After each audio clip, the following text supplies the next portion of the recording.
월급으로 TQQQ 사면 인생이 바뀔까요? 대부분은 반대로 바뀝니다. 돈이 늘어서가 아니라 돈을 대하는 태도가 무너져서요. 지금부터 딱 한 가지만 기억하시면 됩니다. 월급은 돈이 아니라 당신의 시간과 체력과 집중력의 조각입니다. 그러니까 월급으로 뭘 산다는 건 당신 인생을 잘라서 물건이랑 바꾸는 겁니다. 근데 여기서 함정이 하나 있습니다. 통장에 찍힌 돈은 다 똑같아 보인다는 겁니다. 월급 300만 원도 배당 300만 원도 똑같은 300만 원처럼 보입니다. 그래서 사람들은 같은 소비를 합니다. 그리고 그 순간부터 인생 난이도가 갈립니다. 배당과 이자와 월세는 내가 오늘 기분이 꺾여도 몸이 아파도 어느 정도는 들어옵니다. 반면 월급은 내가 멈추면 멈춥니다. 자영업도 마찬가지입니다. 내가 닫으면 매출도 닫힙니다. 이 차이가 무서운 이유는 젊을 때는 잘 안 보이기 때문입니다. 20대, 30대는요, 체력으로 버팁니다. 실수해도 회복합니다. 그래서 월급이 내 인생을 사는 티켓처럼 느껴집니다. 근데 40대, 50대가 되면 그 티켓이 점점 비싸집니다. 같은 월급을 받으려면 더 많은 체력, 더 많은 감정노동, 더 많은 스트레스를 내야 하거든요. 자, 여기서 QLD, TQQQ 이야기가 바로 연결됩니다. QLD와 TQQQ는 현금 흐름이 아닙니다. 현금 흐름인 척 보이게 만드는 장난감도 아닙니다. 이건 속도를 내는 엔진입니다.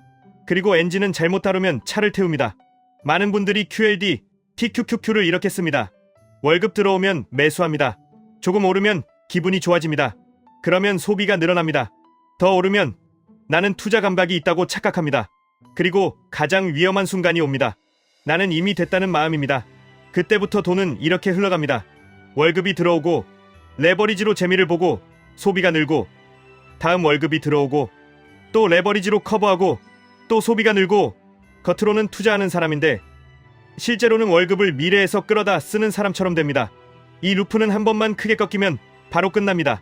시장이 꺾이고 계좌가 꺾이고 멘탈이 꺾이고 생활이 꺾입니다. 반대로 QLD, TQQQ를 제대로 쓰는 사람들은 흐름이 다릅니다. 이 사람들은 월급을 소비로 바꾸지 않습니다. 월급을 자산으로 바꿉니다. 그리고 자산이 만들어낸 결과물을 다시 자산으로 바꿉니다. 소비는 마지막에 둡니다. 핵심은 하나입니다. 돈에는 이름표가 있다는 걸 내 시스템으로 강제로 붙이는 겁니다. 그냥 머리로 아는 게 아니라 통장 구조로 박아 넣는 겁니다.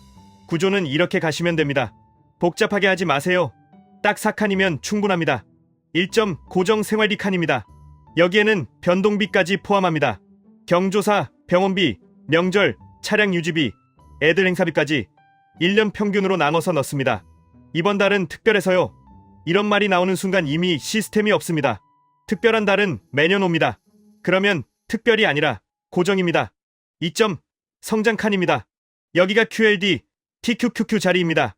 여기는 소비와 절대 연결시키지 않습니다. 여기서 수익이 났다고 생활비를 올리지 않습니다. 여기서 수익이 났다고 여행을 갑자기 업그레이드하지 않습니다. 여기 수익은 성장 연료입니다. 3점 안전 칸입니다. 현금, 예금, 단기채 같은 역할입니다. 나는 레버리지에 강하다고 생각하는 분일수록 이 칸이 더 필요합니다. 왜냐하면 강한 사람은 시장이 아니라 자신을 과신해서 무너지거든요. 안전 칸은 수익률이 아니라 생존율을 올립니다. 4점 현금 흐름 칸입니다. 배당, 이자, 월세 같은 결과물이 여기로 들어오게 만드는 칸입니다. 처음부터 크게 못 만듭니다. 그래서 성장 칸이 필요합니다. 하지만 목표는 결국 여기입니다. 여기서 나오는 돈으로 생활의 일부를 커버하는 순간 인생 난이도가 바뀝니다. 이 4칸을 만들고 나서 QLD, TQQQ를 다루면 같은 상품인데도 결과가 달라집니다. 왜냐하면 같은 돈이 아니라 다른 이름표를 가진 돈이 되기 때문입니다. 여기서 많은 분들이 묻습니다. 그럼 저는 QLD를 해야 합니까? TQQQ를 해야 합니까? 정답은 없습니다. 대신 기준은 있습니다. QLD는 나스닥 덱의 2배, TQQQ는 3배입니다. 속도가 빠르면 흔들림도 큽니다. 그래서 선택은 수익률이 아니라 내가 견딜 수 있는 흔들림으로 해야 합니다. 내가 견딜 수 있느냐는 의지가 아니라 구조로 판단해야 합니다.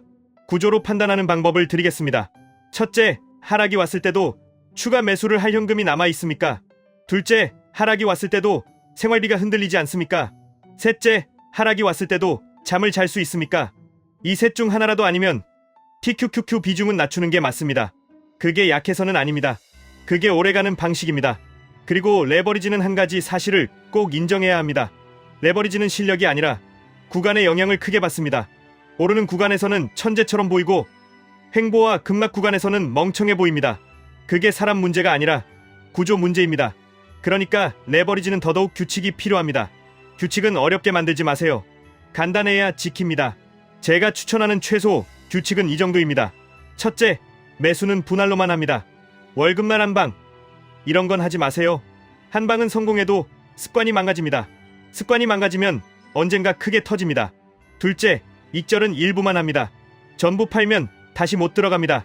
다시 못 들어가면 시장이 오르는 구간에서 구경만 합니다. 구경은 수익이 아닙니다. 최소한 일부만 팔아서 안전 칸과 현금 흐름 칸으로 옮겨야 합니다. 셋째, 생활비는 절대 투자 수익으로 올리지 않습니다. 생활비는 오직 현금 흐름이 늘어날 때만 올립니다. 이 규칙 하나만 지켜도 월급 노예 루프를 끊을 확률이 확 올라갑니다. 넷째, 시장이 좋아서 내 계좌가 불어난 걸 내 실력으로 착각하지 않습니다.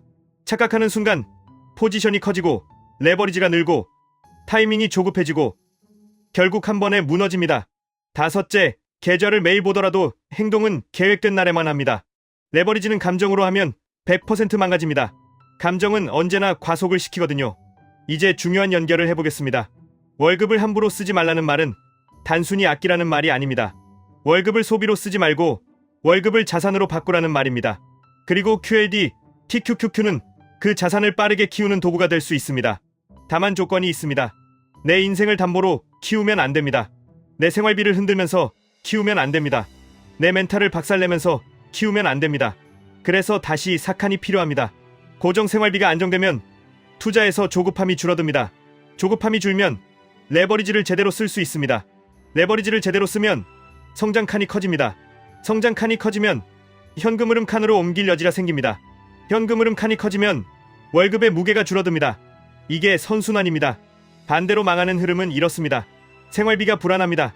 그래서 한 방을 노립니다. 그래서 TQQQ에 몰빵합니다. 조금 오르면 소비가 늘어납니다. 조금 떨어지면 불안해서 손절합니다.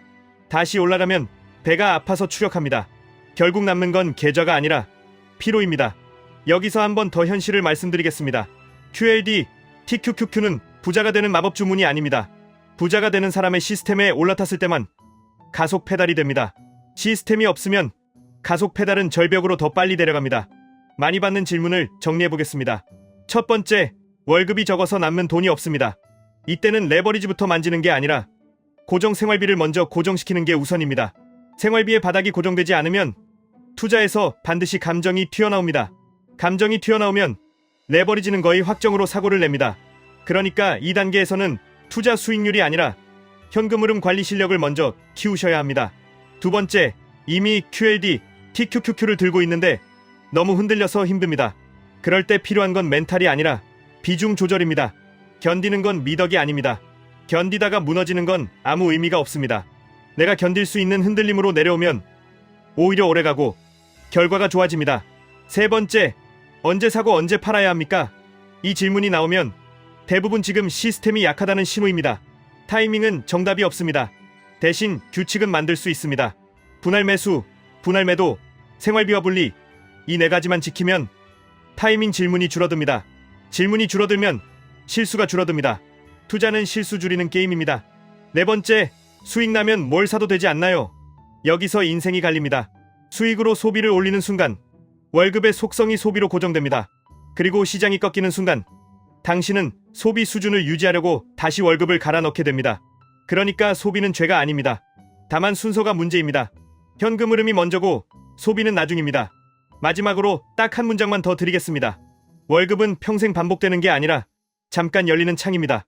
그 창이 열려 있을 때 QLD, TQQQ 같은 성장 엔진으로 자산을 키우고 그 결과를 현금 흐름으로 바꿔 놓으셔야 합니다. 그래야 월급이 멈춰도 인생이 멈추지 않습니다. 오늘부터 이렇게만 해보세요. 이번 달 월급이 들어오면 돈을 쓰기 전에 이름표부터 붙이세요. 고정 생활비, 성장, 안전, 현금 흐름, 그리고 성장 칸에서 QLD, TQQQ는 도구일 뿐이라는 걸 잊지 마세요. 도구가 나를 지배하면 끝입니다. 내 시스템이 도구를 지배하면 그때부터 진짜로 인생이 달라집니다. 지금까지 1분 투자 하이젠버그였습니다.